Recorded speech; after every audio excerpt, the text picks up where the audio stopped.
இந்தியாவில் சுதந்திரத்துக்கு முன்னாடி 2 வகையான நிலப்பரப்புகள் இருந்தது. ஒன்று நேரடியாக பிரிட்டிஷ் இந்தியாவுக்கு கீழே இருந்த நிலப்பரப்புகள், இன்னொன்னு சமஸ்தானங்கள். இந்த சமஸ்தானங்கள் எல்லாமே நேரடியா பிரிட்டிஷார்களுக்கு கீழே இருந்ததானா? இல்ல, ஆனா மறைமுகமாக அவர்களும் பிரிட்டிஷார்களுக்கு கீழே தான் இருந்தாங்க.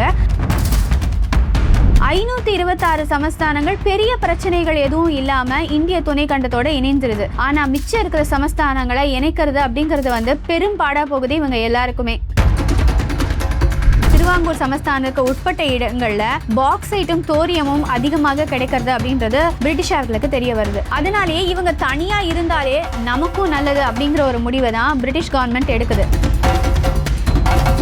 பாகிஸ்தானோட இந்த திருவாங்கூர் சமஸ்தானத்தை இணைப்பதற்காக ஜின்னா அவர்களும் இந்த திவானோட பேச்சுவார்த்தை நடத்தி கொண்டதாகவும் ஒரு பேச்சு இருக்கு.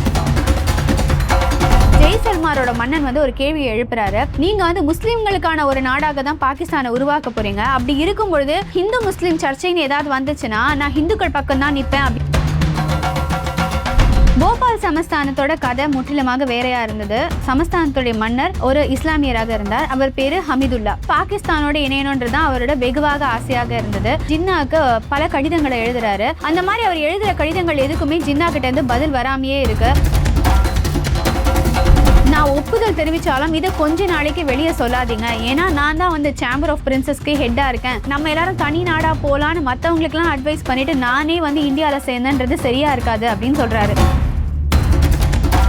உலகத்திலேயே ரிச்சஸ்ட் சமஸ்தானமாக இருந்தது ஹைதராபாத் நிசாம் சமஸ்தானம் தான் அப்படின்னு சொல்லி டைம்ஸோட மேகசினே சொல்றாங்க. எந்த அளவுக்குன்னா கிட்டத்தட்ட 21,000 மக்கள் கொண்ட ஒரு பெரும் படையை அவர் உருவாக்கி தன் வசம் வச்சுக்கிறாரு. அப்பதான் ரசாக்கள்னு ஒரு கட்சி உருவாக்கப்படுது. அந்த கட்சியின் மூலமாக நிசாம் என்ன செய்யணும்னு நினைச்சாருன்னா ஹைதராபாத்தை ஒரு முஸ்லீம் நாடா அறிவிக்கணும்னு நினைச்சாரு.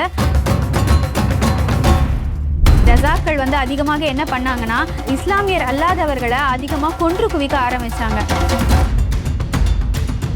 நிசாமை எதிர்த்து களத்துல இறங்கின சோசியலிச இளைஞர்களை தாக்குவதற்காக அன்னைக்கு நிசாம் அவர்கள் என்ன பண்றாரு அப்படின்னா ஏற்கனவே இருக்கிற ரசாக்கள் குழுவை இறக்குறாரு. இவங்க 2 பேருக்கும் நடுல பெருசா சண்டை வெடிக்குது. ஒரே ரத்த களரி ஆகுது. 3 முனை என்னென்ன அப்படின்னு பார்த்தோன்னா, ஒன்று பாம்பே, இன்னொன்று விஜயவாடா, இன்னும் சென்னை. இந்த 3 பக்கத்துல இருந்தும் ஹைதராபாத் தாக்கப்படுது. அது மட்டும் இல்லாம வான்வெளியாவும் அப்பொழுது ஹைதராபாத் தாக்கப்படுது.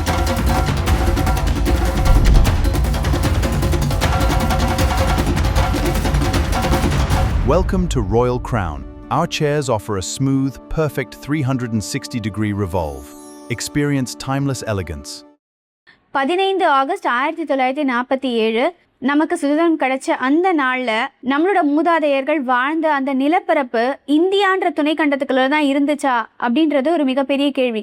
அந்த கேள்விக்கான பதில தேட போறதுதான் இந்த தொகுப்பு. இன்னைக்கு நம்ம பேச போறது இந்தியாவில் நடந்த பிரிவினைக்கான விஷயம் கிடையாது. அதாவது இந்தியாவில இருந்த பாகிஸ்தான் எப்படி பிரிஞ்சிச்சு, பர்மா எப்படி பிரிஞ்சிச்சு, நேபாள் எப்படி பிரிஞ்சிச்சு, ஸ்ரீலங்கா எப்படி பிரிஞ்சிச்சு, அந்த மாதிரி கதைகளை பத்தி நம்ம இன்னைக்கு பேச போறது இல்ல.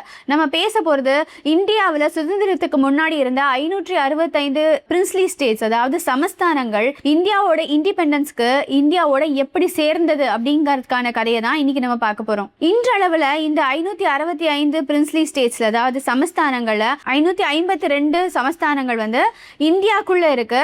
கிட்டத்தட்ட 13 சமஸ்தானங்கள் பாகிஸ்தானோட இணைஞ்சிருக்கு. இதற்கான காரணம் என்னன்றதை நம்ம டீடைலிங்கா பார்த்தோம் அப்படின்னா, இப்போ இந்த சமஸ்தானங்கள் எல்லாமே இந்தியா முழுக்க பரவி இருந்துச்சு. சில சமஸ்தானங்கள் பாகிஸ்தானுக்கு பக்கத்துல இருந்தது, சில சமஸ்தானங்கள் ரொம்ப ஹைட்ஸ்ல இருந்தது, அதாவது ஹிமாலயாஸ் அந்த ஹைட்ஸ்ல இருந்துச்சு. ஒரு சில சமஸ்தானங்கள் நார்த் ஈஸ்ட்ல இருந்து, ஒரு சில சமஸ்தானங்கள் கடலுக்கு நடுவுல தீவுகளா இருந்தது. ஃபார் எக்ஸாம்பிள் அந்தமான் நிக்கோபார் அப்படின்ற ஒரு இடமா இருக்கலாம்.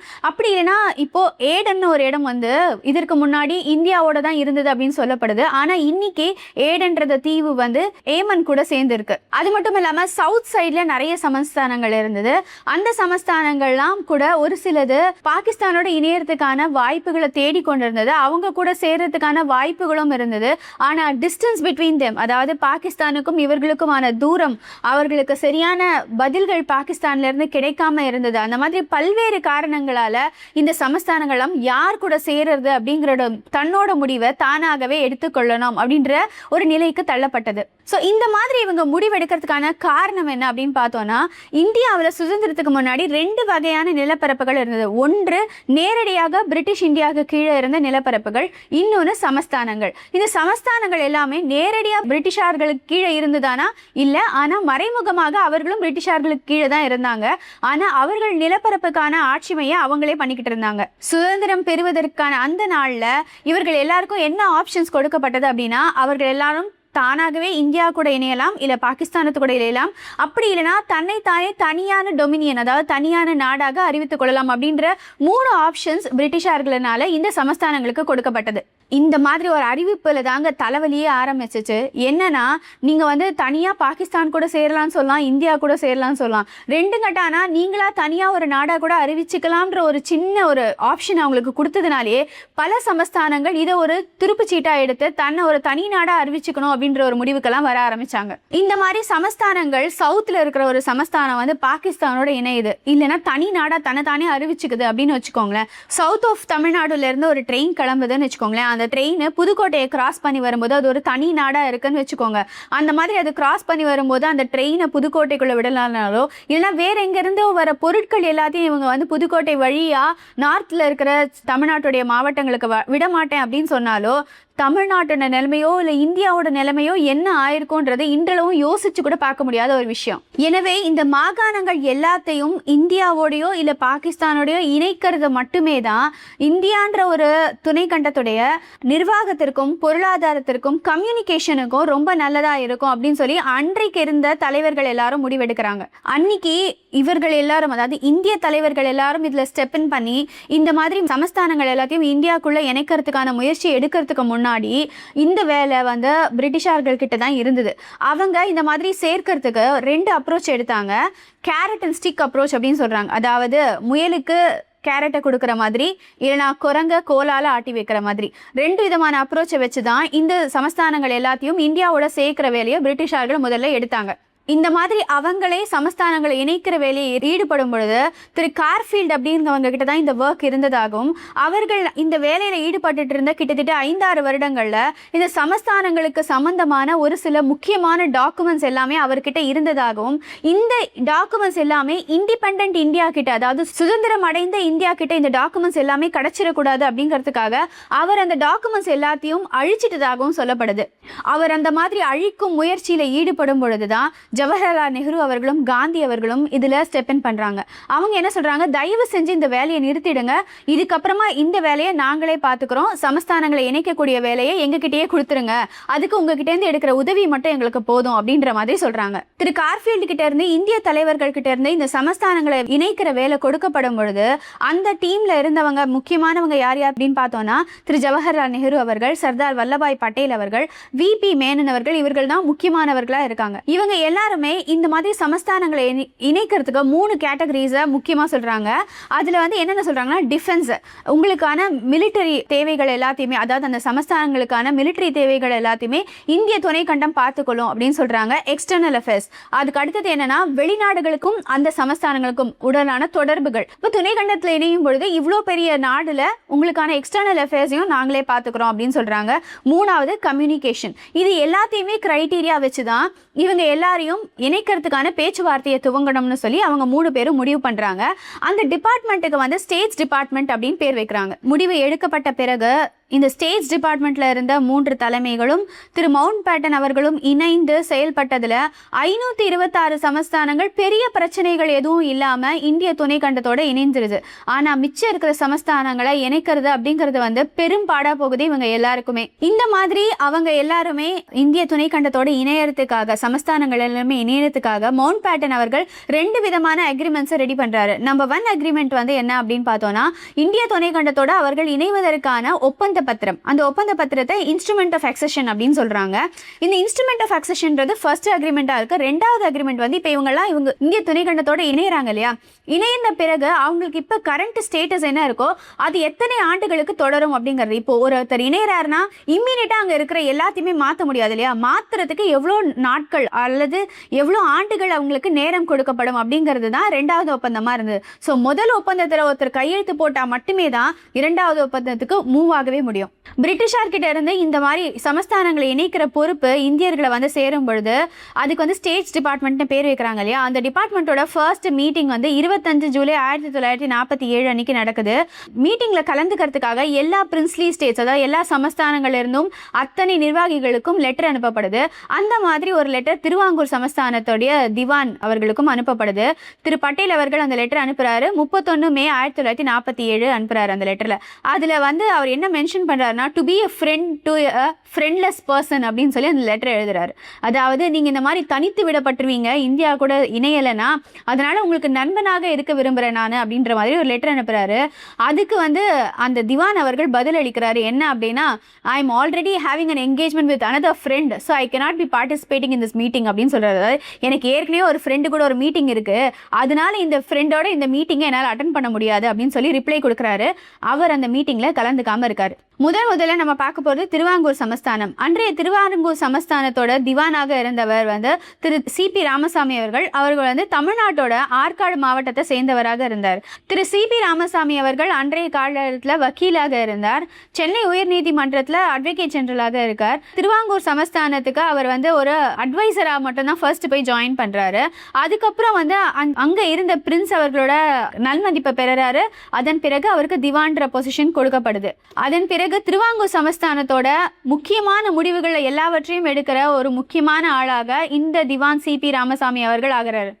அன்னைக்கு அங்க திருவாங்கூர் சமஸ்தானத்துல நிலவின நில உடைமைக்கான கொடுமைகளை எதிர்த்து போராட்டத்துக்காக கம்யூனிஸ்ட் தலைவர்கள் அங்கங்க உருவாக ஆரம்பிச்சாங்க. இது பெரும் போராட்டமாக திருவாங்கூர் முழுக்க வளர்ந்துச்சு அப்படின்னே சொல்லலாம்.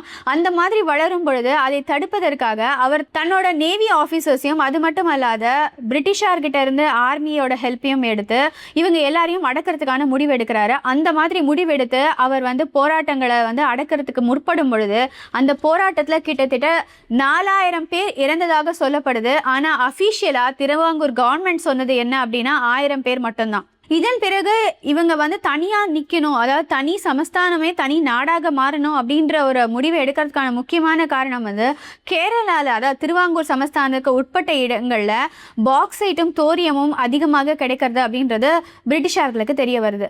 அதனாலேயே இவங்க தனியா இருந்தாலே நமக்கும் நல்லது அப்படிங்கிற ஒரு முடிவை தான் பிரிட்டிஷ் கவர்மெண்ட் எடுக்குது. அப்பொழுது திருவாங்கூர் சமஸ்தானத்திடம் போர்ட்டும் இருந்தது. ஸோ போர்ட்ல இருந்து இவங்களுக்கான திங்ஸை எடுத்துட்டு போய் வேற நாட்டில் நம்ம கொண்டு போகிறதும் அவங்களுக்கு ஈஸியாக இருந்திருக்கும். அண்ட் அஃப்கோர்ஸ் அங்கே உள்நாட்டிலேயே கூட அவங்களுக்கான வெல்த்தும் ரொம்ப அதிகமாகவே இருந்தது. 2ஆம் உலக போறப்ப பிரிட்டிஷார்களுக்கு இந்த தோரியமோட தேவை எத்தனை இருக்கு அப்படின்றது புரிய ஆரம்பிச்சது. அதன் பிறகு கேரளாவில் இருக்கிற தோரியமா அவங்க எவ்வளோ வெகுவா யூஸ் பண்ணிக்க முடியும்னு நினைச்சாங்க. அதனாலேயே தான் இப்போ நம்ம ஏற்கனவே சொன்னோம் இல்லையா, ஸ்டேட் டிபார்ட்மெண்ட்ன்ற ஒன்று உருவாகிறதுக்கான காரணம் கூட இந்த மாதிரி ஒரு சமஸ்தானத்தை தனக்கு கீழே வச்சுக்கலாம் அப்படின்ற மாதிரி பிரிட்டிஷார்கள் எண்ணங்கள் இருந்ததுனால மட்டும்தான் இந்த மாதிரி ஒரு டிபார்ட்மெண்ட் உருவாகிச்சு. இவங்களை சேர்க்கறதுக்கான பேச்சுவார்த்தை பட்டேல் அவர்களோட தொடங்குச்சு. அது மட்டுமல்ல, இந்த ஜூலை 25, 1947 அன்னைக்கு ஒரு மீட்டிங் நடக்குது இல்லையா, அந்த மீட்டிங்ல இவங்க பங்கு பெறல. இருந்தாலுமே கூட அதே நேரத்துல பாகிஸ்தானோட இந்த திருவாங்கூர் சமஸ்தானத்தை இணைப்பதற்காக ஜின்னா அவர்களும் இந்த திவானோட பேச்சுவார்த்தை நடத்தி கொண்டதாகவும் ஒரு பேச்சு இருக்கு. இதற்கு எல்லாத்தையும் இடையில வந்து இந்தியாவோட முதல் உரத் தொழிற்சாலை, அலுமினிய தொழிற்சாலை, நீர்மின் திட்டங்கள் எல்லாமே திருவாங்கூர் சமஸ்தானத்துல உருவாக்கப்படுது. இதற்கு நடுவுல தான் இந்திய அணு ஆராய்ச்சியின் தந்தை ஹோமி பாபா அவர்களும் இந்த மாதிரி தோரியம், பாக்சைட் இது எல்லாத்த பத்தின ஆராய்ச்சி நடத்துறதுக்காக திரு திவான் அவர்கள் இருக்காரு இல்லையா, அவரோட பேச்சுவார்த்தையில ஈடுபடுறாங்க. இப்ப யோசிச்சு பாருங்க, 3 விதமான பேச்சுவார்த்தை இங்க நடக்குது. ஒன்னு பட்டேல் அவர்களோட நடக்குது, ஒன்னு ஜின்னா அவர்களோட நடக்குது, 3வது தன்னையே தனி நாடாக அவர் நிர்வகித்துக் கொள்ள அவர்கிட்ட எல்லா விதமான பவர்ஸும் இருக்கு அப்படின்னு அவர் நினைக்கிறாரு. நம்ம கிட்ட வெல்த் நிறைய இருக்கு, போர்ட் இருக்கு, அட்மினிஸ்ட்ரேஷன் ப்ராப்பரா இருக்கு, அதனால ஒரு ரிசர்ச் சென்டரும் நம்ம உருவாக்க போறோம். இது எல்லாமும் இருக்கும்போது கண்டிப்பாக தன்னை தனி நாடா உருவாக்கணும் அப்படின்ற ஒரு ஐடியாவுக்கு அவர் வராரு. அவர்கிட்ட பல ஆப்ஷன்ஸ் இருக்கும் பொழுது 25 ஜூலை நடந்த மீட்டிங்க்கு அவர் போக வேணான்னு முடிவெடுக்கிறாரு. அதற்கு பட்டேல் கிட்ட இருந்து வந்த லெட்டரையும் அவர் வந்து ரிப்ளை பண்ணி முடிச்சிடுறாரு. ஆனா இதற்கு நடுவில் அவர் ஒரு முறை மவுண்ட் பேட்டன் அவர்களையும் மீட் பண்றாரு. ஏற்கனவே நம்ம சொன்னோம் இல்லையா, 2 விதமான அக்ரிமெண்ட்ஸ், அந்த அக்ரிமெண்ட்ஸோட காப்பீஸையும் வாங்கிட்டு வராரு. ஆனா அவருக்கு தனி நாடுல தான் விருப்பம் இருக்கு. ஏற்கனவே கம்யூனிஸ்ட்னால இங்க நடக்கிற போராட்டங்கள் எல்லாமே அவருக்கு ஒரு அதிர்ச்சிகரமான சூழ்நிலையில இருக்கிறதுனால மட்டுமே தான் அந்த அக்ரிமெண்ட்டை அவர் கையில வாங்கிட்டு வராரு. வாங்கிட்டு வந்து 2-3 நாளைக்கு அவர் எந்த முடிவுமே எடுக்கல. அண்ட் 25 ஜூலை மீட்டிங்க்கும் அவர் போகல. 25 ஜூலை மாலை ஒரு கர்நாடக சங்கீத ப்ரோக்ராம்ல கலந்துகிட்ட வெளியே வர திருவாங்கூர் திவான் அவர்களை KCS மணி அவர்கள் வந்து முகத்திலையும் உடம்புலையும் அதிகமா காயப்படுத்துற மாதிரி கத்தியால குத்துறாரு. அந்த மாதிரி கத்தி குத்தால அட்மிட் செய்யப்படுறாரு ஹாஸ்பிட்டல்ல திருவாங்கூர் திவான் அவர்கள். அந்த மாதிரி அவர் அட்மிட் ஆயிருக்கும் பொழுது இந்த மாதிரி ஒரு கிளர்ச்சி சமஸ்தானம் முழுக்க நிலவறதுனால ராஜா என்ன பண்றாரு, ஏற்கனவே அவங்க வாங்கிட்டு வந்த அக்ரிமெண்ட்ல சைன் பண்ணிட்டு அமுச்சு வைக்கிறாரு. ஸோ இந்தியன் துணை கண்டத்தோட திருவாங்கூர் சமஸ்தானம் இணையுது. இரண்டாவது நம்ம பார்க்க போறது ஜோத்பூர் சமஸ்தானம். ஜோத்பூர் சமஸ்தானம் வந்து பாகிஸ்தானுக்கு மிக அருகில் இருக்கு. அந்த மாதிரி இருக்கும்போது ஜோத்பூர், பிகானீர், ஜெய்சல்மார் இந்த 3 சமஸ்தானங்களும் பாகிஸ்தானோட இணையணும் அப்படின்ற மாதிரி ஒரு பேச்சுவார்த்தையில இருக்காங்க. அப்ப வந்து ஜோத்பூரோட மகாராஜாவா இருக்கிற ஹன்வந்த் சிங் அவர்கள் ஜெய்சல்மாரோட மன்னனையும் கூட்டிக் கொண்டு திரு ஜின்னா அவர்களை மீட் பண்ணறதுக்காக போறாரு. அப்ப ஜின்னா அவர்கள் என்ன பண்றாரு, ஒரு ஒயிட் பேப்பர் எடுத்து கையில கொடுத்து இதுல உங்களுக்கு என்னென்ன கண்டிஷன்ஸ்லாம் இருக்கோ எல்லாத்தையும் எழுதுங்க, அது எல்லாத்தையும் நாங்க அக்செப்ட் பண்றோம். அண்ட் ஆஃப்டர் இந்த மாதிரி ஒரு நீங்க இணைப்பா நடந்த பிறகும் கூட நீங்க தனி நாடாகவே செயல்படலாம், உங்களுக்கான முடிவுகளை நீங்களே எடுத்துக்கொள்ளலாம் அப்படின்னு சொல்றாரு. அப்பதான் ஜெய்சல்மாரோட மன்னன் வந்து ஒரு கேள்வியை எழுப்புறாரு. இப்போ நீங்க வந்து எங்க நாட்டுல அதிகமா இருக்கிறது இந்துக்கள் தான், நீங்க வந்து முஸ்லிம்களுக்கான ஒரு நாடாக தான் பாகிஸ்தானை உருவாக்க போறீங்க. அப்படி இருக்கும் பொழுது ஹிந்து முஸ்லிம் சர்ச்சைன்னு ஏதாவது வந்துச்சுன்னா நான் ஹிந்துக்கள் பக்கம் தான் நிற்பேன் அப்படின்னு சொல்லி ஜெய்சல்மார் அவரோட மன்னன் சொல்றாரு. அந்த மாதிரி சொல்லும் பொழுது அந்த ஒரு கேள்வியை ஜின்னா அவர்கள் எதிர்பார்க்கவும் இல்லை. ஏற்கனவே அங்க வந்து ஜோத்பூரோட மன்னனும் அந்த கேள்வியை எதிர்பார்க்கல. ஆனா ஜின்னா அதுக்கு என்ன பதில் சொன்னார்னா, என்னங்க எப்படியா இருந்தாலும் இணைந்த அப்புறமா நீங்க தனி நாடாகவே தானே செயல்பட போறீங்க, அதனால இது எதுவும் ப்ராப்ளம் இருக்காது அப்படின்னு சொல்றாரு. ஆனா அவருடைய பதில்ல ஜோத்பூர் மகாராஜாக்கும் சரி ஜெய்சல்மாரோட மன்னனுக்கும் சரி சரியான தெளிவு ஏற்படல. ஆனா அந்த கையெழுத்தை அவங்க போடாமையே வெளியே வந்துடுறாங்க. கையெழுத்து போடாம வெளியே வரவங்க அன்னி டேட்ல வந்து நிம்பெரியல் ஹோட்டல் தங்கி இருக்காங்க. இந்த மாதிரி ஒரு பேச்சுவார்த்தை இவர்களுக்குள்ள நடந்தது திரு VP மேனன் அவர்களுக்கு தெரிய வருது. அவர் என்ன பண்றாரு, இமீடியட்டா இவங்க 2 பேரையும் மீட் பண்றதுக்காக போறாரு. நீங்க நினைச்சது சரிதான், யோசிச்சு பாருங்க, முஸ்லிம்ஸ்கான தனி நாடு அப்படின்னு சொல்லி தான் அவர் பாகிஸ்தானியை உருவாக்குறாரு. நீங்க பெரிதுமா இந்துக்களை கொண்ட நீங்க அங்க போய் இணையறதுன்றது உங்களுக்கு பாதுகாப்பானதாக இருக்குமா அப்படிங்கிறத நீங்க 1க்கு 2 முறை யோசிச்சுக்கணும் அப்படின்னு சொல்றாரு. அப்ப இவங்க 2 பேருமே சேர்ந்து இந்தியாவோட இணையணுன்ற முடிவு எடுக்கிறாங்க. மூன்றாவதா நம்ம பார்க்க போறது போபால் சமஸ்தானம். போபால் சமஸ்தானத்தோட கதை முற்றிலுமாக வேறையா இருந்தது. அந்த சமஸ்தானத்துடைய மன்னர் ஒரு இஸ்லாமியராக இருந்தார். அவர் பேரு ஹமிதுல்லா. ஆனா அங்க இருந்த மக்கள்ல 80% ஆஃப் த மக்கள் வந்து ஹிந்துக்களாக இருந்தாங்க. அவர் வந்து தான் ஒரு இஸ்லாமியர் என்பதாலேயே பாகிஸ்தானோட இணையணுன்றது தான் அவரோட வெகுவாக ஆசையாக இருந்தது. இதனால அவர் என்ன பண்றாரு, ஜின்னாக்கு பல கடிதங்களை எழுதுறாரு. அந்த மாதிரி அவர் எழுதுற கடிதங்கள் எதுக்குமே ஜின்னா கிட்ட இருந்து பதில் வராமையே இருக்கு. ஒரு ஸ்டேஜுக்கு அப்புறமா ஏதாவது ஒரு ஸ்டேஜில் ஜின்னா தன்னை கூப்பிடுவாருன்னு அவர் வெயிட் பண்ணிக்கிட்டே இருக்காரு. ஸோ இந்த மாதிரி 1947 ஆகஸ்ட் 15 நெருங்கிட்டே வருது. ஆனா ஜின்னா கிட்ட இருந்து எந்த பதிலுமே வரல. அந்த மாதிரி ஒரு கட்டத்துல இவர் என்ன முடிவு எடுக்கிறாரு, சரி ஓகே நம்ம இந்தியாவோடய இணைஞ்சிடலாமோ அப்படின்ற ஒரு தாட் ப்ராசஸ் அவர் வருது. ஆனா அவரால் அதுக்கு ஒரு சரியான முடிவை எடுக்க முடியல. ஏன் எடுக்க முடியல அப்படின்னா, பிரின்ஸ்லி ஸ்டேட்ஸ் இருக்கு இல்லையா, இந்த சமஸ்தானங்கள் எல்லாருக்கும் வந்து சேம்பர் ஆஃப் பிரின்சஸ்னு ஒன்று இருக்கு. அதன் தலைவராகவே இவர் தான் இருக்காரு. பிரின்ஸ்லி ஸ்டேட்ஸ் எல்லாத்துக்கும் நானே தலைவனா இருந்துக்கிட்டு நான் போய் இந்தியாவோட சேரணுன்ற ஒரு முடிவை எடுத்தது வந்து எப்படி சரியானதாக இருக்கும் அப்படின்னு அவர் யோசிக்கிறாரு. ஆனா யோசிச்சு ஆகஸ்ட் 14, 1947 அதாவது நம்மளுடைய சுதந்திரத்துக்கு ஒரு நாள் முன்னாடி VP மேனன் அவர்கள் முன்னிலையிலும் மவுண்ட் பேட்டன் அவர்கள் முன்னிலையிலும் வந்து இந்த மாதிரி சமஸ்தானம் வந்து இந்தியாவோட சேர்றதுக்கு ஒப்புதலை தெரிவிக்கிறாரு. அந்த மாதிரி ஒப்புதல் அவரை தெரிவிச்சாலுமே கூட அங்கதான் அவரோட ஈகோ கொஞ்சம் விளையாடுது. அவர் என்ன சொல்றாருன்னா, நான் ஒப்புதல் தெரிவிச்சாலும் இதை கொஞ்ச நாளைக்கு வெளியே சொல்லாதீங்க, ஏன்னா நான் தான் வந்து சேம்பர் ஆஃப் பிரின்சஸ்க்கு ஹெட்டா இருக்கேன். அப்படி இருக்கும்போது நம்ம எல்லாரும் தனி நாடா போலான்னு மற்றவங்களுக்குலாம் அட்வைஸ் பண்ணிட்டு நானே வந்து இந்தியாவில் சேர்ந்தேன்றது சரியா இருக்காது அப்படின்னு சொல்றாரு. அவரோட எண்ணம் என்னன்னா, என்னதான் நான் ஒப்புதலை தெரிவிச்சாலும் இந்த மாதிரி ஒரு சீக்ரசி மெயின்டைன் பண்ணா இந்த சீக்ரசி டைம்குள்ளேயாவது ஜின்னா தன்னை கூப்பிட்டு பாகிஸ்தானுக்கு நீதாயா கவர்னர் ஜெனரல்னு சொல்லிட மாட்டாரான்ற ஒரு நம்பிக்கை அவருக்கு அன்னைக்கும் இருந்தது. அதனால தான் அவர் இந்த மாதிரி ஒரு டைம் வாங்குறாரு. அந்த மாதிரி ஒரு டைம் வாங்கும்போது கூட ஜின்னா கிட்ட இருந்து எந்த பதிலும் அவருக்கு வரல. இதற்கிடையில என்ன ஆகுதா, இந்தியாவோட சுதந்திரம் அறிவிக்கப்படுது. அப்ப போபால்ல இருக்கிற மக்கள் எல்லாருமே நம்ம ஏன் இந்த மாதிரி ஒரு மொனார்கிக்கல் கவர்மெண்ட்டுக்குள்ள இருக்கணும், நம்ம வந்து டெமோக்ராட்டிக் கவர்மெண்ட்குள்ள தான் போகணும், மக்கள் ஆட்சி தான் நமக்கு தேவை அப்படின்னு நினைக்கிறாங்க. போராட்டத்தை ஆரம்பிக்கிறாங்க. போபால் முழுவதும் போராட்டம் வெடிக்குது. மன்னரால் அதை கட்டுப்படுத்தவே முடியாத நிலைக்கு அங்க போகுது. அப்பதான் பட்டேல் அவர்கள் என்ன சொல்றாருன்னா, உங்களால இதை கட்டுப்படுத்த முடியாது, இந்திய அரசாங்கம் உள்ள இறங்கி உங்களுக்கு இதுக்கு ஹெல்ப் பண்ணும் அப்படின்னு சொல்றாரு. இந்த மாதிரி போராட்டத்துக்கு மக்கள் அன்னைக்கு வச்ச பேர் வந்து வினிலிகரன் ஆந்தோலன். அதுல ஒரு முக்கியமான ஆளா இருந்தவர் வந்து திரு சங்கர் தயாள் சர்மா அவர்கள். அவர் தான் பிற்காலத்துல இந்தியாவுக்கு பிரசிடென்ட் ஆனாரு. இந்த போராட்டத்தினால சட்டம் ஒழுங்கு வெகுவாக பாதிக்குது. பட்டேல் அவர்கள் வந்து போபாலுக்கு ஹெல்ப் பண்ணணும்னு முடிவு எடுக்கிறாரு. உள்ள வந்து ஹெல்ப் பண்ணறதுக்கு வராரு. வரும்பொழுது வேற வழி இல்லாம அப்ப அந்த மன்னர் வந்து இந்த மாதிரி ஒரு அக்ரிமெண்ட் இருக்கு இல்லையா, அந்த அக்ரிமெண்ட்ல சைன் பண்ண வேண்டியதா ஆகுது. அவர் சைன் பண்றாரு. ஆனா கூடவே சில கண்டிஷன்ஸும் வைக்கிறாரு. நான் இந்தியாவோட இணைஞ்சாலுமே கூட போபால் சில ஆண்டுகளுக்கு தனி மாநிலமாகவே தான் இருக்கணும் அப்படின்றது ஃபர்ஸ்ட் கண்டிஷன். செகண்ட் கண்டிஷன் வந்து நான் கொஞ்ச நாளைக்கு மன்னராகவே தான் தொடருவேன், எனக்கு மன்னர் மானியம் கொடுக்கப்படணும் அப்படிங்கிறது ரெண்டாவது கண்டிஷன். அது மட்டும் அல்லாது முக்கியமான ஒரு கண்டிஷன் என்னன்னா, போபால் நவாப்ன்ற தன்னுடைய மன்னருக்கான ஒரு தலைமை இருக்குல்ல, அந்த போஸ்ட் அந்த பெயர் கடைசி வரைக்கும் அப்படியே தான் நிலைக்கணும் அப்படின்றதையும் சொல்றாரு. இறுதியாக 1949 ஏப்ரல் 30 இந்தியாவோட இணையறதுக்கான அக்ரிமெண்ட்ல அவர் சைன் பண்றாரு. 1949 ஜூன் 1 போபால் சமஸ்தானம் இந்தியாவோட இணைந்தாலுமே கூட அது தனி மாநிலமாகவே தான் இருக்கு. கொஞ்ச நாட்கள் கழிச்சு தான் போபால் சமஸ்தானம் மத்திய பிரதேசத்தோடு இணைக்கப்படுது. நான்காவதாக நம்ம பார்க்க போகிறது ஒரு முக்கியமான சமஸ்தானம் ஹைதராபாத். இங்கே வந்து நிசாம்களுடைய ஆட்சி நடக்குது. நிசாமோட ஆட்சி வந்து எந்த அளவுக்கு கம்பேரிசன் அப்படின்னு சொன்னோம்னா, உலகத்திலேயே ரிச்சஸ்ட் சமஸ்தானமாக இருந்தது வந்து ஹைதராபாத் நிசாம் சமஸ்தானம் தான் அப்படின்னு சொல்லி யூகேயோட டைம்ஸோட மேகசினே சொல்கிறாங்க. எந்த அளவுக்குன்னா, இந்த யூஎன்ல இருக்கிற ஒரு சில கண்ட்ரீஸை விடவும் கூட இந்த சமஸ்தானம் மிக பணக்கார ஒரு சமஸ்தானமாக இருக்குது. இந்த மாதிரி பேச்சுவார்த்தையெல்லாம் நடந்துட்டு இருக்கும்போது, இந்த பிரச்சனையெல்லாம் இந்தியா முழுக்க நடக்கிறதுக்கு கொஞ்ச நாள் முன்னாடி தான் நிசாம் அவர்கள் வந்து ஹைதராபாத்லேருந்து கோவா வரைக்கும் வந்து ரயில் தடங்களை அமைக்கணும்னு முடிவு பண்ணுறாரு. எந்த அளவுக்கு அவர் பணக்காரராக இருக்காருன்னா, அவரோட பேப்பர் வெயிட்டே ஒரு வைரக்கல்லுன்னு சொல்கிறாங்க. அந்த அளவுக்கு பணக்காரராக அவர் இருந்திருக்காரு. மகாராஷ்டிராவில் வந்து அப்போ இருந்த ஒரு ஃபெமைனுக்கு எதிராக அங்கே மக்களை அப்லிஃப்ட் பண்ணுறதுக்காக அப்போ இருந்த பிரிட்டிஷ் கவர்மெண்ட்டே வந்து நிசாம் அவர்களை அப்ரோச் பண்ணி அங்கே இருக்கிற மக்களுக்காக ஏதாவது நல்லது செய்யறதுக்கு ஹெல்ப் பண்ணுங்கன்னு கேட்டாராமா.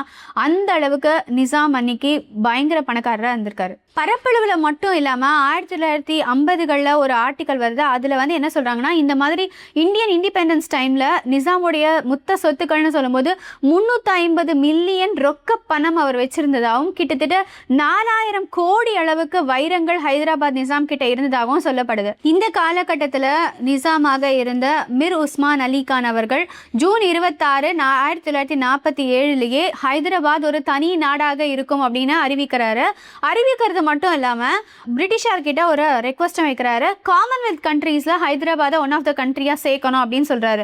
இதில் தான் ஒரு முக்கியமான பாயிண்ட் என்னென்னா, ஏற்கனவே அவங்க சொன்ன கண்டிஷன்ஸ் இருக்கு இல்லையா, இந்தியாவில் இருக்கிற பிரின்ஸ்லி ஸ்டேட்ஸ் எல்லாம் தனி நாடாக அறிவித்து கொள்ளலாம் அப்படின்னு சொன்னாலுமே கூட 2 டொமினியன் ஸ்டேட்ஸுக்கு மட்டும்தான் பிரிட்டிஷார் அன்னைக்கு அப்ரூவல் கொடுத்தாங்க. ஒன்று இந்தியா, இன்னொன்று பாகிஸ்தான்.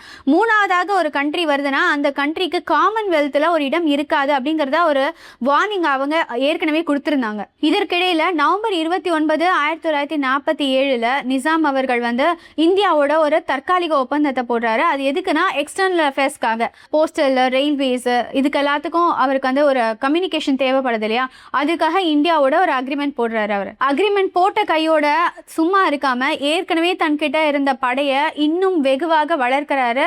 கிட்டத்தட்ட 21,000 மக்கள் கொண்ட ஒரு பெரும் படையை அவர் வந்து உருவாக்கி தன் வசம் வச்சுக்கிறாரு. அப்பதான் ரசாக்கள்னு ஒரு கட்சி உருவாக்கப்படுது. அந்த கட்சி வந்து நிசாமுடைய ஆதரவுல தான் உருவாக்கப்படுது. அந்த கட்சியின் மூலமாக நிசாம் என்ன செய்யணும்னு நினைச்சாருன்னா, ஹைதராபாத்தை ஒரு முஸ்லீம் நாடா அறிவிக்கணும்னு நினைச்சாரு. இதற்கான முன்னெடுப்புகளையும் அவர் செஞ்சாரு.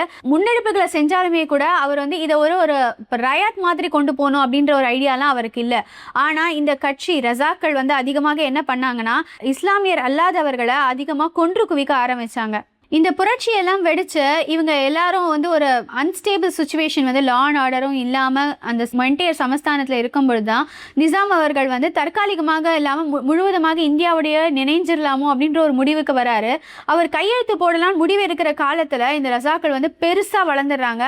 அவரும் எதிர்பார்க்காத அளவில் வளர்ந்துடுறாங்க. அவங்க என்ன பண்ணுறாங்கன்னா, இவர் கையெழுத்து போனவரை எதிர்த்து நிறுத்தி இஸ்லாமியர் அல்லாதவர்கள்லாம் வந்து ஹைதராபாத்ல வாழவே கூடாதுன்ற ஒரு முடிவு எடுக்கிறாங்க. இந்த மாதிரி ரசாக்கள்லாம் வந்து நிசாமை நிறுத்தி கையெழுத்து போடாம தடுத்தது தான் அவங்க புரட்சின்னு சொல்றாங்க. அதுக்கு பேர் தான் அக்டோபர் புரட்சின்னு வைக்கிறாங்க. இதன் பிறகு என்ன ஆகுதுன்னா, ஒரு பக்கம் இந்த மாதிரி புரட்சிகள்லாம் இங்க நடந்துகிட்டே இருக்கும்போது, இன்னொரு பக்கம் தெலுங்கானால கம்யூனிஸ்ட் மக்களால வந்து மிகப்பெரிய போராட்டம் வெடிக்குது. இப்போ வந்து ஹைதராபாத் சமஸ்தானத்தை நம்ம ஒழுங்கா புரிஞ்சுக்கணும் அப்படின்னா அதுல 2 வகையான டிவிஷன்ஸ் இருக்கு. ஒன்னு வந்து கல்சா அப்படின்னு சொல்றாங்க, இன்னொன்னு கல்சா அல்லாத பிரிவு அப்படின்னு சொல்றாங்க. கல்சான்றது வந்து ஹைதராபாத் நிசாம் அவர்களோட நேரடி கட்டுப்பாட்டுல இருக்கிற நிலப்பரப்பு. கல்சா அல்லாத பகுதி அப்படிங்கிறது வந்து ஜாகிர்தார்கள், ஜமீன்தார்கள், பைக்காக்கள், மாக்தாக்கள், தேஷ்முக்குகள் இவங்களோட கட்டுப்பாட்டில் இருந்த நிலப்பரப்பு. இது இரண்டும் சேர்ந்தது தான் நிசாமுடைய கட்டுப்பாட்டில் இருந்த ஹைதராபாத் சமஸ்தானம். இந்த கல்சா அல்லாத பகுதிகளை ஆண்டுட்டு இருந்த இந்த ஜமீன்தார்கள் அவங்கெல்லாம் வந்து குறுநில மன்னர்கள் மாதிரியே உருவெடுத்து தான் வாழ்ந்துட்டு இருந்தாங்க. அவங்க வந்து அங்கே இருந்த மக்கள் யாருக்கும் நில உரிமையை கொடுக்கவே இல்லை. பெரும்பாலான மக்கள் கொத்தடிமைத்தனத்தில் தான் இருந்தாங்க. அங்கே வயல்களில் வேலை செய்கிறவங்களாம் வீட்டுக்கு வெறுங்கையோடு தான் போனாங்க. இந்த மாதிரி ஒரு விஷயங்கள்லாம் நிலவிக்கிட்டே இருக்கும்போது தான் இது ஒரு பெரும் புரட்சிக்கு வித்துட்டது. நில உரிமை மட்டும்தான் அவங்களுக்கு பிரச்சனையான்னு கேட்டால் அது மட்டும் பிரச்சனை இல்லை. அங்கே பெரும்பாலான மக்கள் வெவ்வேறு லாங்குவேஜ் பேசுகிறவங்களா இருந்தாங்க. ஆனால் யோசிச்சு பாருங்க, இவங்க எல்லாருக்கும் உருது தான் லாங்குவேஜாக இருந்தது. அதனால உருதுவை தவிர மற்ற மொழிகளை பேசுகிற மக்களுக்கு எந்த விதமான உரிமையும் அந்த நிலங்களில் கொடுக்கப்படலை. அந்த மொழிகளுக்கான அங்கீகாரமும் அங்கே கிடைக்கல. ஒரு பக்கம் இவங்களை எதிர்த்து அங்கே இருந்த தேசிய காங்கிரஸ் கட்சி பேசி ஏதோ ஒரு சில முடிவுகளை அவங்களுக்கு சாதகமாக வாங்கிக்கிறாங்க. அது மட்டும் இல்லாத அன்னைக்கு இருந்த ஆரிய சமாஜம் கூட இதை எதிர்த்து கொஞ்சமாக போராட ஆரம்பிக்கிறாங்க. ஆனால் இதெல்லாம் கூட பெருசாக வெடிச்சிச்சா, இதற்கான பலனை முழுவதுமாக கொடுத்துச்சானா இல்லை. அன்றைய தேதியில் சோசியலிச சிந்தனை கொண்ட ஒரு சில இளைஞர்கள் எல்லாம் சேர்ந்து இந்த போராட்டத்தை பெருசாக நடத்தும் பொழுது தான் இந்த மாதிரி குறுநில மன்னர்கள்லாம் இருந்தாங்க இல்லையா, அவங்கள 4000 பேர்கிட்ட இருந்து அவங்களுடைய உரிமைகள் பறிக்கப்படுது. இந்த 4000 கிராமங்கள்ல இருந்த கொத்தடிமைத்தனம் விடுவிச்சு அவங்க எல்லாருமே வந்து லிபரலா போறாங்க. அந்த ஒரு ஸ்டேஜில் இவங்க கிட்ட இருந்த பகுதிகள் எல்லாம் விடுவிக்கப்படுது. இந்த மாதிரி கம்யூனிஸ்ட் இளைஞர்களால இந்த குறுநில மன்னர்களெல்லாம் எதிர்த்து அந்த மக்களுக்கெல்லாம் நன்மை கிடைச்ச உடனே மொத்தமா இருந்த ஹைதராபாத் சமஸ்தானத்துல மொத்த மக்களுக்கும் இந்த இளைஞர்கள் மீது நம்பிக்கை கூடிச்சு. கொஞ்சம் கொஞ்சமா இவங்க என்ன பண்ணாங்கன்னா நிசாமையும் எதிர்த்து போராட ஆரம்பிச்சாங்க. நிசாமை எதிர்த்து களத்துல இறங்கின இந்த சோசியலிச இளைஞர்களை தாக்குவதற்காக அன்னைக்கு நிசாம் அவர்கள் வந்து என்ன பண்றாரு அப்படின்னா, ஏற்கனவே இருக்கிற ரசாக்கள் குழுவை இறக்குறாரு. இவங்க 2 பேருக்கும் நடுல பெருசா சண்டை வெடிக்குது, ஒரே ரத்த களரி ஆகுது. ஏற்கனவே இந்தியாவுடன் போட்டிருந்த டெம்பரரி அக்ரிமெண்ட்ஸ் எல்லாம் இருக்கு இல்லையா, ரயில்வேஸ்க்கு போஸ்டலுக்கு போட்ட அக்ரிமெண்ட்ஸ் எல்லாத்தையுமே கூட இந்த டைம்ல நிசாம் அவர்கள் மீறிடுறாரு. அது மட்டும் இல்லாம இந்த மீன் டைம் பாகிஸ்தானுக்கு 15 மில்லியன் பவுண்டுகள் வந்து இவர் கடன் கொடுக்கறாரு. இந்த விஷயமும் தெரிய வருது. இது எல்லாத்துக்கும் நடுவில் வந்து இங்க நடக்கிற சண்டை எல்லாமே அன்னைக்கு சென்னை மாகாணத்தோட சிஎம்-ஆக இருந்த திரு ஓமந்தூரார் மூலமாக பட்டேல் அவர்களுக்கு எல்லா விவரங்களும் கொடுக்கப்படுது. டெய்லி பேசிஸ்ல இங்க நடக்கிற எல்லா சண்டைகளும் அதனால ஏற்படுற ப்ராப்ளம்ஸ் எல்லாமே வந்து அவருக்கு டே பை டே அப்டேட் ஆகிட்டே இருக்கு. நடக்கிற கிளர்ச்சியை எப்படியாவது நிறுத்தணும்னு இந்திய அரசாங்கம் முடிவெடுக்குது. அந்த மாதிரி முடிவெடுத்து அதற்கான செயல்பாடுகளில் இறங்குறாங்க. அதுக்கு தான் ஆபரேஷன் போலோ அப்படின்ற பேரை வைக்கிறாங்க. இப்போ சென்னை மாகாணத்திலிருந்து மக்களுக்கு ஆதரவாக செயல்படுறதுக்காக போலீஸ்காரங்கெல்லாம் அங்கே அனுப்பப்படுறாங்க. ஏற்கனவே ரசாக்கள் கிட்ட என்ன ப்ராப்ளம் அப்படின்னா, அவங்க கிட்ட ஆயுதங்கள் அதிகமாக இருக்கு. ஆனால் இங்கிருந்து போற போலீஸ்காரங்க கிட்ட ஆயுதங்கள் இல்லை.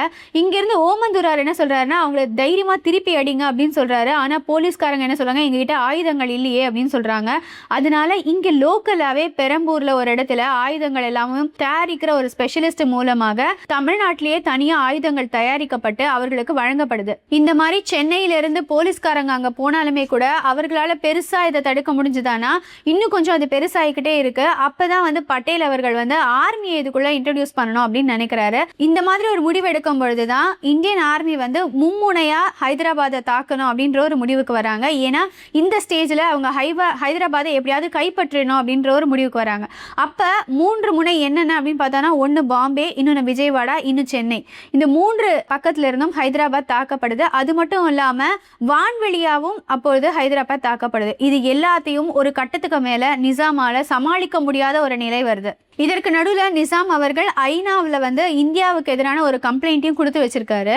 ஆனால் இந்த போராட்டங்கள்லாம் பெருசாகி அவர் எல்லா பக்கத்திலிருந்தும் தாக்கப்படும் பொழுது நிசாம் அவர்களுக்கு வேற வழியே இல்லாமல் அவர் செப்டம்பர் மாதம் வானொலியில் ஒரு ஸ்பீச் கொடுக்குறாரு. அப்போ என்ன சொல்கிறாங்கன்னா, மக்களோட ஆதரவு, மக்களோட எண்ணம் இதுவாகவே இருக்கிறதுனால இந்தியாவோட புதிய ஒரு நட்புறவை நம்ம தொடர போகிறோம் அப்படின்னு சொல்கிறாரு. அந்த சேம் வீக் அவர் என்ன பண்ணுறாருன்னா, ஏற்கனவே ஐநா கிட்ட கொடுத்த இந்தியாவுக்கு எதிரான கம்ப்ளைண்ட்டையும் வாபஸ் வாங்குறாரு. நமக்கு சுற்றி முற்றி இருந்த பல சமஸ்தானங்களை பற்றி நம்ம பார்த்தோம். இப்போ நமக்கு பக்கத்துலேயே இருக்கிற தமிழ்நாட்டுக்குள்ளேயே இருந்த ஒரு முக்கியமான சமஸ்தானத்தை இறுதியாக பார்க்கலாம். அது புதுக்கோட்டை சமஸ்தானம். புதுக்கோட்டை சமஸ்தானம் வந்து இந்த பல சமஸ்தானங்களையும் வெகுவாக ரொம்ப டிஃப்ரெண்ட்டான ஒரு சமஸ்தானமாக இருந்தது. தொண்டைமான் மன்னர்களோட ஆட்சியில் இருந்தது புதுக்கோட்டை சமஸ்தானம். இந்த மன்னர்களோட ஹெல்ப்போட தான் பிரிட்டிஷார் வந்து அந்த காலகட்டத்தில் வீரபாண்டிய கட்டபொம்மனையை அரெஸ்ட் பண்ணுறாங்க. அதன் பிறகும் கூட இவர்கள் வந்து பிரிட்டிஷார்களுக்கு ரொம்ப இணக்கமான ஒரு சூழ்நிலையில் தான் இருக்காங்க. இப்போ புதுக்கோட்டை மாவட்டத்தில் நம்ம பெருகுவாரியான கட்டிடங்களோ, அங்கே இருக்கிற பில்டிங்ஸு, அங்கே இருக்கிற நிலப்பரப்பு, அங்கே இருக்கிற மற்ற விதமான வசதிகள் எல்லாத்தையுமே பார்த்தோன்னா பிரிட்டிஷார்களுடைய ஆதிக்கம் அங்கே எவ்வளோ இருந்திருக்கு அப்படிங்கிறத நம்ம அதிகமாக புரிஞ்சுக்க முடியும். எந்த அளவுக்கு கட்டமைப்பை பிரிட்டிஷார்கள் புதுக்கோட்டைக்கு கொடுத்துருந்தாங்க அப்படின்னா, இந்தியாவிலேயே பாதாள சாக்கடை திட்டம் முதல்ல புதுக்கோட்டையில் தான் உருவாக்கப்பட்டுச்சு. அதன் மட்டும் இல்லாமல் அங்கே இருக்கிற பொது வளாகங்கள், பில்டிங்ஸு எல்லாமே அவங்க கட்டினது தான். ஃபார் எக்ஸாம்பிள், இன்னைக்கு இருக்கிற கோர்ட் வளாகம் கூட அன்னைக்கு பிரிட்டிஷார்களால் கட்டப்பட்டது தான். இந்தியன் ஃப்ரீடம்க்கு அப்புறமா இந்த சமஸ்தானம் இந்தியாவோட இணையறதுக்கு பெருசாக ஏதாவது ப்ராப்ளம் இருந்ததுன்னா அவ்வளோ பெருசான ப்ராப்ளம்ஸ் எதுவுமே இல்லை. 1948 பிப்ரவரி மாதம் அன்னைக்கு ஹோம் மினிஸ்டராக இருந்த சர்தார் வல்லபாய் பட்டேல் அவர்களை சந்திக்கிற ராஜகோபால தொண்டைமான் அவர்கள் இந்தியாவுடன் தான் இணைவதற்கான ஒப்பந்தத்தில் கையெழுத்து போடுறாரு. அதன் மூலம் புதுக்கோட்டை சமஸ்தானம் இந்தியாவோட இணையுது. ஆனால் சும்மா வந்தாரான்னு கேட்டால் அன்னைக்கு அவர் அந்த அக்ரிமெண்ட்டில் சைன் பண்ணுறதுக்காக ஒரு கோல்டு பென் எடுத்துகிட்டு போகிறாரு. அந்த கோல்டு பெண்ணையும் சர்தார் வல்லபாய் பட்டேல் கிட்டேயே கொடுத்துட்டு வந்துட்டதாகவும் சொல்கிறாங்க. ரீசெண்டாக ஓடிடியில் ரிலீஸ் ஆகி ரொம்ப பிரபலமாக பேசப்பட்டு இருக்கிற ஒரு படம் மே வாபஸ் வாவுங்கா. இந்த படத்தில் வந்து இந்த மாதிரி பார்ட்டிஷன் நடந்தப்போ, இந்த மாதிரி பிரின்ஸ்லி ஸ்டேட்ஸும் சேரும்போதெல்லாம் என்ன மாதிரி கலவரம்லாம் நடந்துச்சு, இந்தியா பாகிஸ்தான் பிரிவினை எப்படி நடந்துச்சு, அங்கே நடந்த ரத்த களரிகள் என்னென்ன, எவ்வளோ பேர் கொல்லப்பட்டாங்க, இந்த மாதிரி விஷயங்கள்லாம் ரொம்ப அழகாகவே சொல்லியிருக்காங்க. இது ஒரு படம் தானேன்னு கேட்டால் இந்த மாதிரி நிறைய படங்கள் எடுத்துட்டாங்க. மேபி ஒரு ஐர்னியோ என்னவோ தெரியல, ஆகஸ்ட் 15 அன்னைக்கு இந்த நம்ம இது பேசிகிட்டே இருக்கும் பொழுது அதே மாதிரி ஒரு கதையை கொண்ட ஒரு படமும் இருக்குது. இப்போ நம்ம பார்த்தோன்னா அதுலேருந்து என்ன தெரிய வருதுன்னா, நீங்கள் பார்ட்டிஷனில் மட்டும் இல்லை, இந்த மாதிரி பிரின்ஸ்லி ஸ்டேட்ஸ் எல்லாம் இந்தியாவோட இணையும் பொழுது கூட பல்வேறு மக்கள் ரத்தம் சிந்திருக்காங்க.